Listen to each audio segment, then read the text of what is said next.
Olá, irmãos e irmãs que nos acompanham pela Rádio Colmeia FM. Nós somos seminaristas da Arquidiocese de Maringá. Eu sou Felipe, seminarista da turma do Propedêutico de 2020. Eu sou o Pedro, da mesma turma. Sou o Leonardo. E eu sou o Gustavo.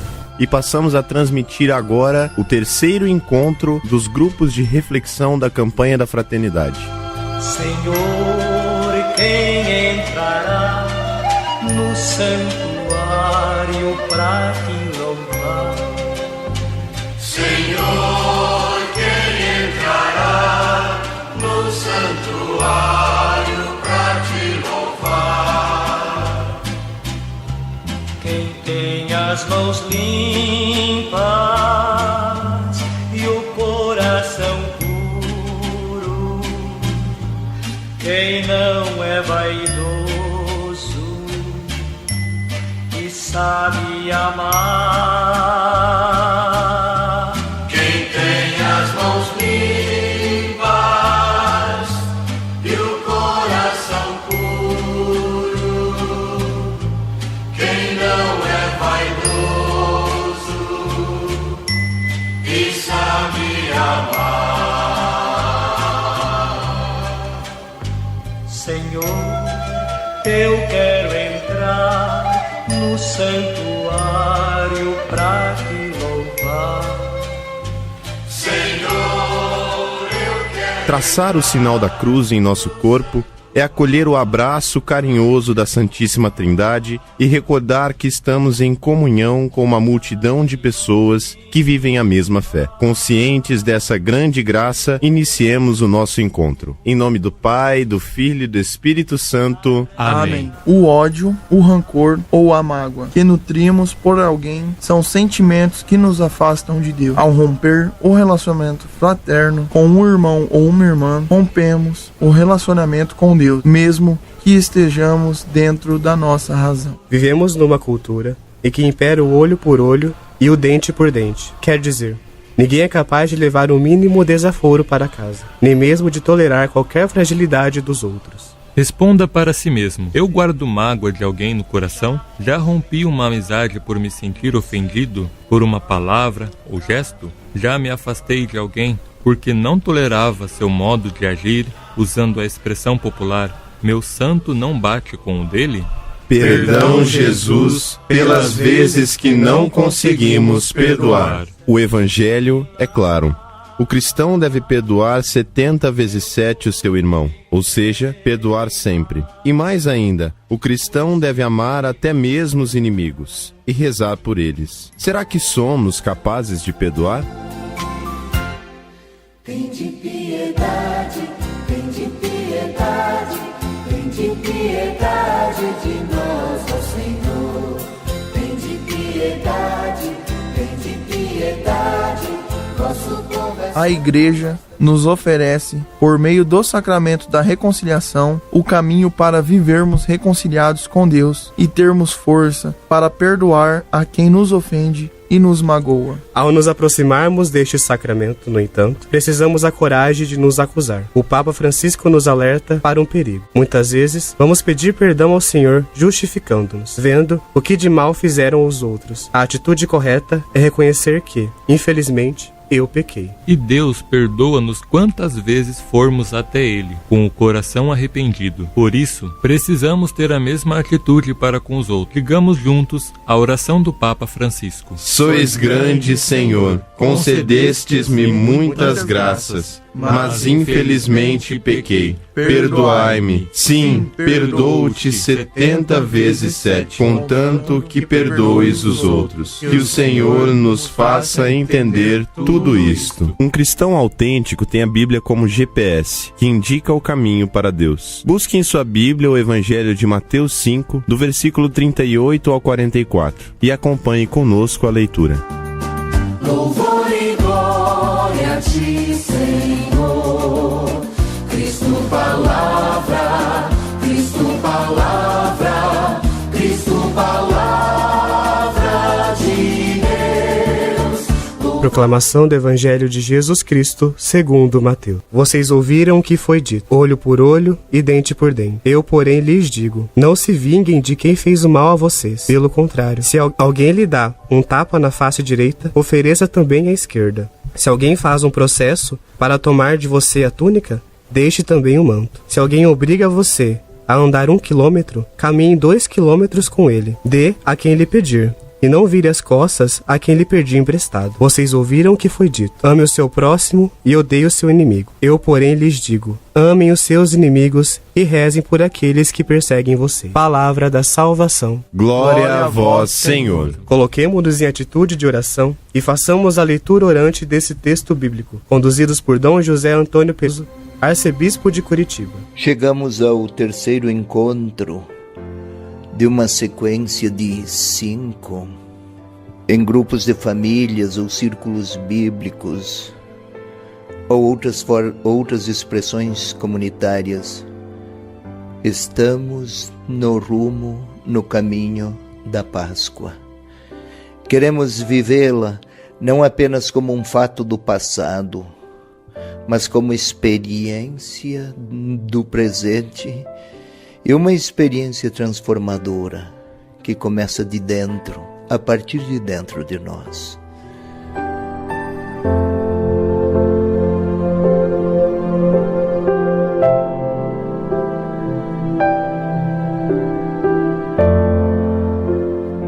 Pois bem, meu irmão, minha irmã, eu gostaria que você me seguisse agora nesses versículos. Vamos tentar explicá-los para depois orar com eles.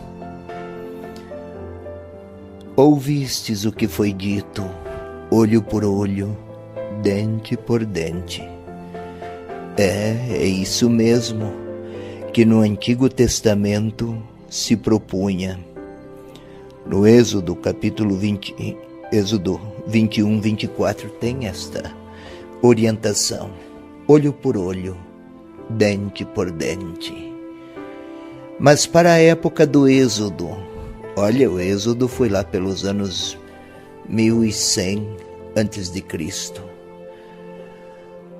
Um princípio deste, olho por olho, dente por dente, não era para autorizar a vingança, era para frear aquela espiral de vingança cada vez mais acentuada.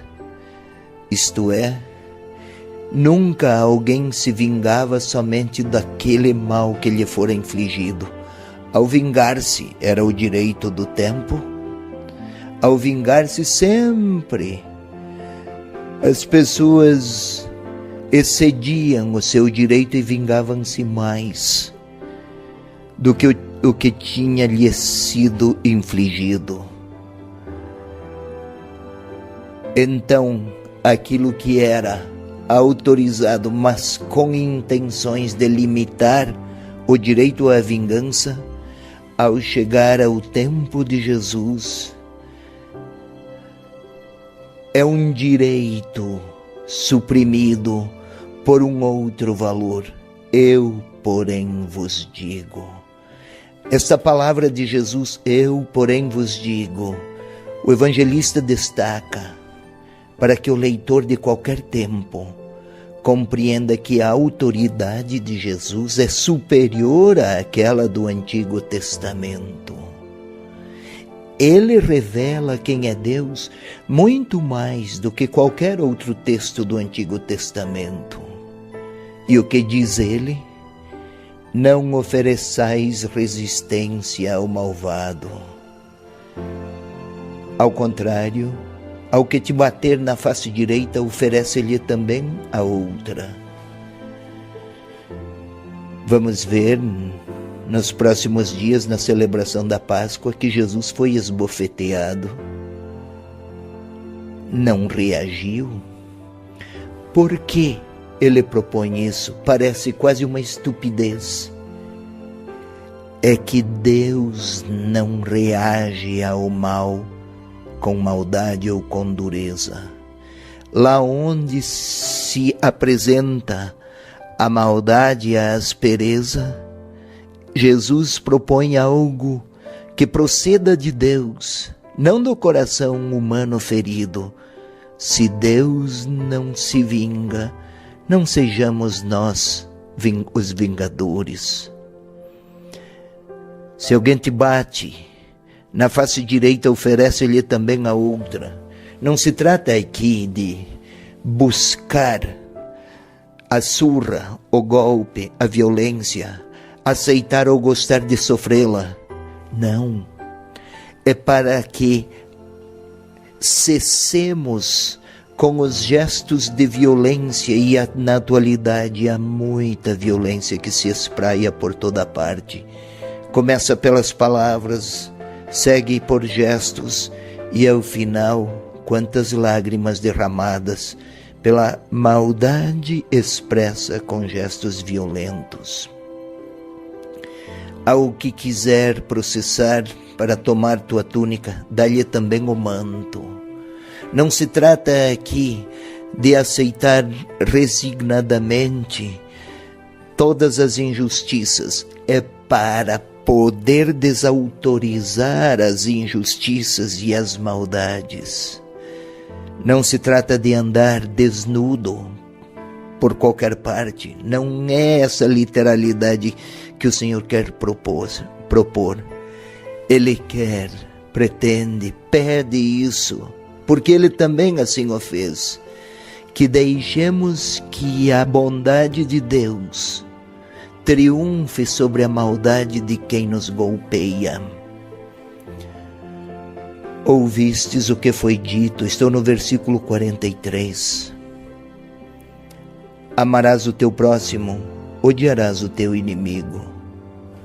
Nunca foi escrito, não existe em nenhum texto do Antigo Testamento esta frase, odiarás o teu inimigo. Entretanto, era o costume no tempo de Jesus. Odiar o inimigo era tão habitual, e por isso a região da Palestina era violenta. Era tão habitual que até se atribuiu à autoridade de Deus o direito ao ódio. Olha como se desfiguram as palavras do próprio Deus do Antigo expressas no Antigo Testamento. Eu, porém, vos digo, amai vossos inimigos e orai por aqueles que vos perseguem. São palavras que o Senhor Jesus conhece bem. Ele cresceu em Nazaré. Era uma das regiões mais violentas do seu tempo. Havia guerrilhas, contrastes contra os romanos, rejeição dos povos pagãos, havia muitas exclusões. A vida, nas suas mais ricas e variadas expressões, era profundamente golpeada. Justamente numa região violenta, o Senhor, o Filho de Deus, cresceu e aprendeu lá. Conhecendo o Antigo Testamento e ouvindo a palavra, aprendeu lá, no seio, nos quadros da vida familiar profundamente rica de relações, aprendeu com os seus que o Deus que se revela a nós todos propõe a paz. Agora, meu irmão, minha irmã, tente fechar os olhos e imaginar aquela cena. Jesus subiu à montanha, é o discurso da montanha, esses versículos. Tente imaginar o Senhor Jesus. Ele se sentou, os discípulos se aproximaram, é assim que diz, no versículo 1. Os discípulos se aproximaram e ele começou a falar. Ouvistes o que foi dito. Tente imaginar o Senhor a repetir isto, olho por olho, dente por dente. Eu, porém, vos digo, não resistam. Aqueles discípulos talvez se entreolhem, até façam algum sinal um para o outro. Era algo que não tinham conhecido até então. A doutrina é nova, é até revolucionária, mas não porque falta-lhe lógica. É porque aqueles discípulos não tinham sido ensinados a superar tentações vingativas. É muito exigente. Eles, quem sabe, um sussurra alguma palavra ao ouvido do outro.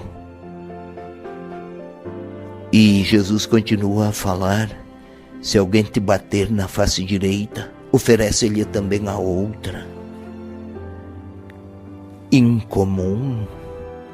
A lógica parece sugerir atitudes defensivas, pelo menos defensivas. E o Senhor talvez até repita: se querem vencer a violência, busquem caminhos que não contemplem gestos violentos. Em outras palavras, é isso que ele quis dizer. Sigamos um pouco mais. Amarás o teu próximo e odiarás o teu inimigo. Eu, porém, vos digo: amai os vossos inimigos. Nunca uma frase assim e um ensinamento desta ordem fora-lhes apresentado. Talvez haja quem tenha pensado que se tratasse de uma loucura, quem sabe de uma espécie de desequilíbrio psicológico de quem aceita a resignação. Ou alguém é tão livre sobre si mesmo que nem a ira se impõe. Meu irmão, minha irmã, continuemos a imaginar aquela cena, mas agora estamos lá. Eu, você, nós todos, você que está reunido para se preparar para a Páscoa e quer acolher a vida do ressuscitado que nunca reagiu com violência. Ouvistes o que foi dito, olho por olho, dente por dente. É como se o Senhor estivesse a olhar para mim e para você e dizer isso. E repetir: não resistam ao malvado.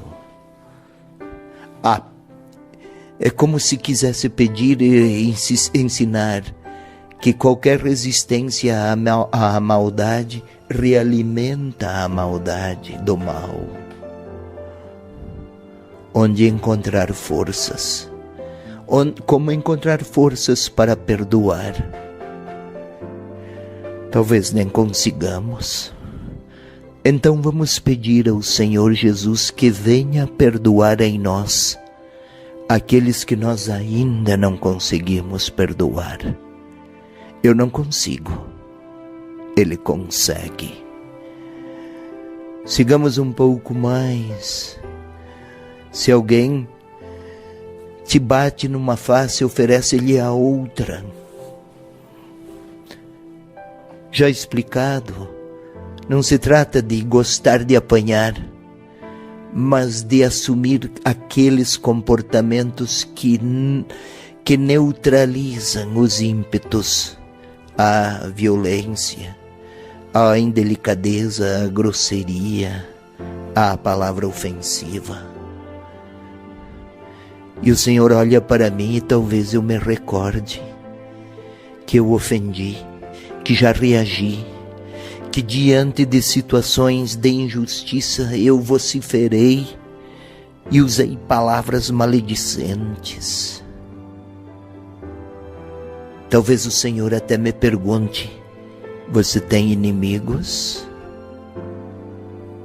O que vou lhe dizer? Se eu disser sim, tenho, então o Senhor ia pedir a mim que amasse, que os amasse.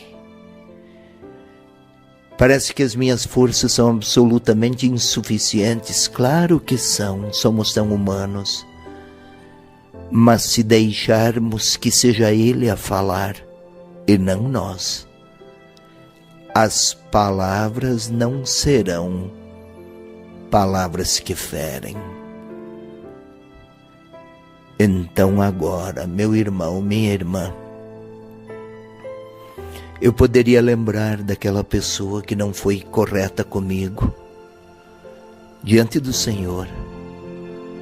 Talvez o Senhor gostaria que eu rezasse por ele.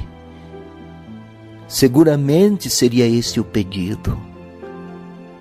Quem sabe o Senhor pediria que nesta Páscoa eu fizesse-lhe chegar àquela pessoa que eu não estimo algum sinal de reconciliação e de apreço.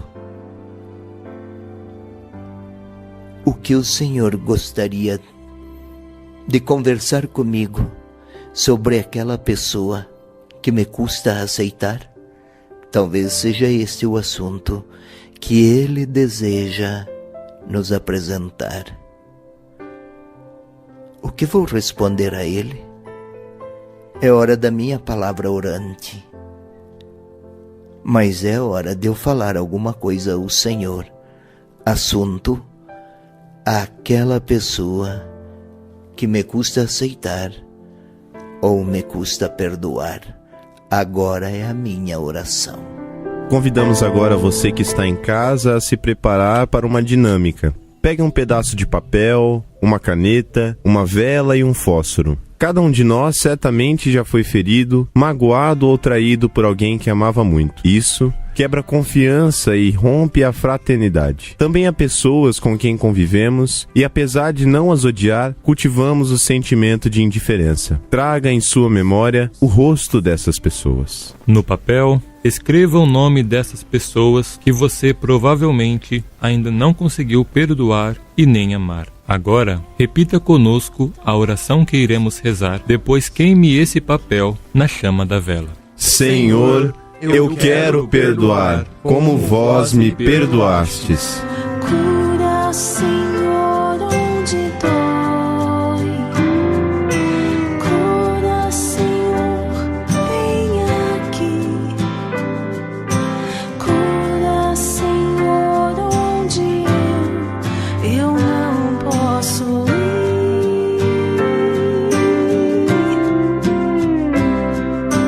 Cura, Senhor, onde dói. Cura, Senhor, vem aqui. Cura, Senhor, onde eu não posso ir.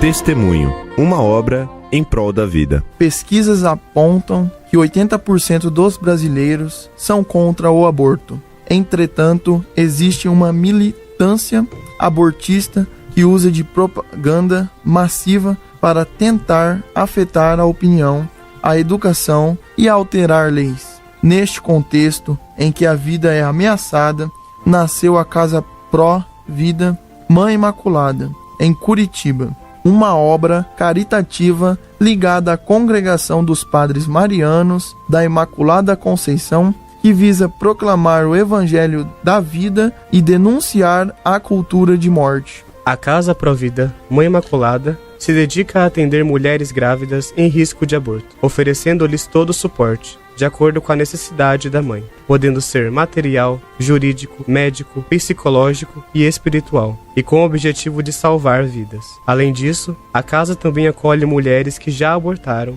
e necessitam de cura interior. Em 7 anos de fundação, já foram atendidas e salvas centenas de crianças. Algumas mulheres atendidas pela instituição testemunham: cheguei aqui decidida a abortar e saí decidida a ter meu bebê. O bebê não tem culpa, eu vou cuidar dele com todo o meu amor. Numa das salas da Casa Pró-Vida há uma exposição de fotos dos pezinhos das crianças que já foram salvas pelo atendimento da casa. Uma obra que valoriza, protege e salva vidas. Tudo que se opõe à vida é contra Deus. 2 inimigos sutis estão impregnados em nosso jeito de olhar a vida: a indiferença e o ódio, pois elas paralisam e impedem que se faça o que é justo, até mesmo quando se sabe o que é justo. tem sido muito comum cristãos juntarem a voz ao coro daqueles que defendem as ideias como: bandido bom é bandido morto, meu corpo, minhas regras. Ainda defender a pena de morte, a diminuição da maioridade penal, a eutanásia, entre outras coisas. Nada disso. Apesar de trazer argumentos pautados na justiça, é compatível com Jesus. Lembremos que ele repreendeu Pedro quando cortou a orelha de um soldado. Usou de misericórdia para com a mulher adúltera, sentou-se à mesa com pecadores e cobradores de impostos. Tocou em pessoas tidas como impuras. O cristão não é chamado a ser um juiz ou justiceiro, mas a amar a Deus e ao próximo. E o amor é maior que a justiça. Com Jesus, a estrutura fundamental da justiça é sempre penetrada pela misericórdia. Senhor, queremos ser portadores da misericórdia. Misericordiosos como o Pai, misericordiosos como o Pai.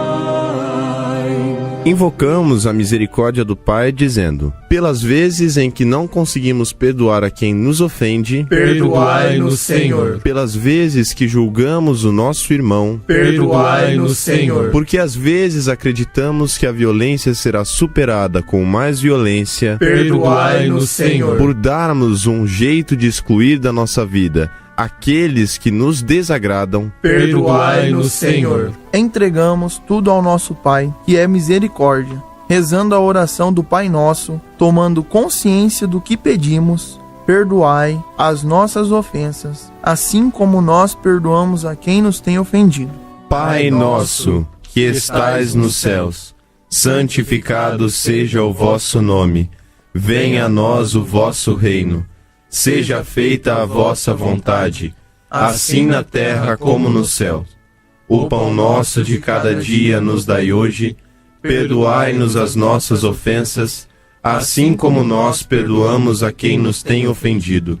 E não nos deixeis cair em tentação, mas livrai-nos do mal. Sou capaz de dar um passo em vista de reconstruir a fraternidade como aquela pessoa que escreveu o nome na dinâmica? Duas atitudes vão lhe ajudar: a oração e o sacramento da reconciliação. Rezemos juntos um trecho do Salmo 51, no qual o salmista reconhece seu pecado e implora a misericórdia divina. Ó Deus, tem piedade de mim, conforme a tua misericórdia. No teu grande amor, cancela o meu pecado. Lavai-me de toda a minha culpa e purificai-me do meu pecado. Reconheço a minha iniquidade e meu pecado está sempre diante de mim. Cria em mim, ó Deus, um coração puro. Renova em mim um espírito resoluto. Amém. Deus, Pai de misericórdia, nos abençoe e conceda a paz. Em nome do Pai, e do Filho, e do Espírito Santo. Amém. Deus de amor e de ternura contemplamos este mundo tão bonito que nos deste. Desse dom fonte da vida recordamos, cuidadores, guardiões tu nos fizeste.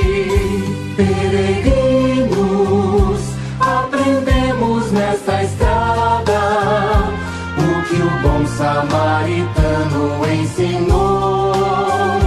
Ao passar por uma vida ameaçada, ele a viu, compadeceu-se e cuidou. Toda vida é um presente, é sagrada, seja humana, vegetal ou animal. É pra sempre ser cuidada e respeitada, desde o início até seu termo natural. Peregrinos, aprendemos nesta estrada o que o bom samaritano ensinou. Ao passar por uma vida ameaçada, ele a viu, compadeceu-se cuidou.